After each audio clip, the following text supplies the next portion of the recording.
Hi, my name is Amaya Webster, and I'm the program manager for Terraso. It's been an exciting month for us, and I'm thrilled to announce one of our newest application features, data mapping.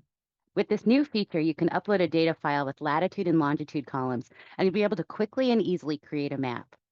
Let's go see if Derek Kalin, Terraso's product manager, will give us an up-close and personal look at this new capability. What do you say, Derek? Will you show us what all the excitement is about? Hey there, I'd love to. Come look at my screen.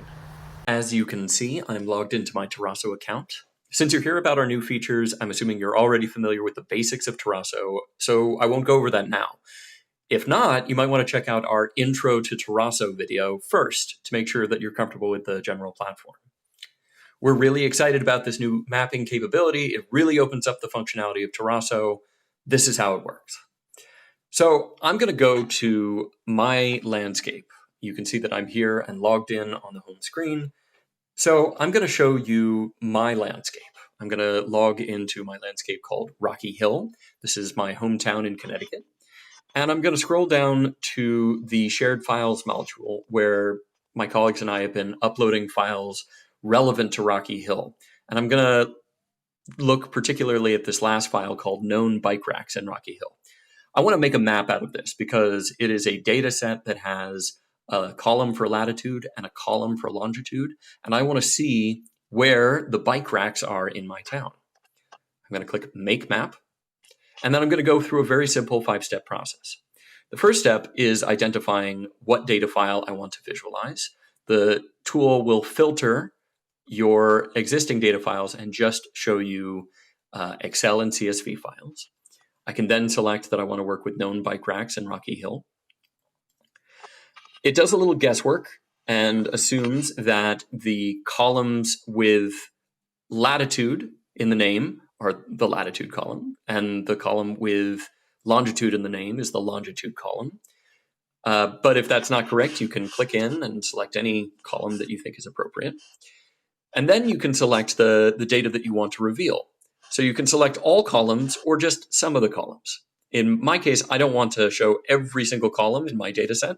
That would be too much. As you can see, there's quite a few columns and not all of them have useful information. So instead, I'm just going to say I want the name of the place and maybe the bike rack location, which should be a latitude and longitude string. I'm going to scroll down and hit Next. And I'm going to look at a preview of what my map looks like. Okay, so there are different points around the map. I can make these points smaller or larger. I can change the color. All very simple. I'm going to hit Next. And then I'm going to decide what the pop-up title looks like and the title of the map. So I can say here, bike rack locations.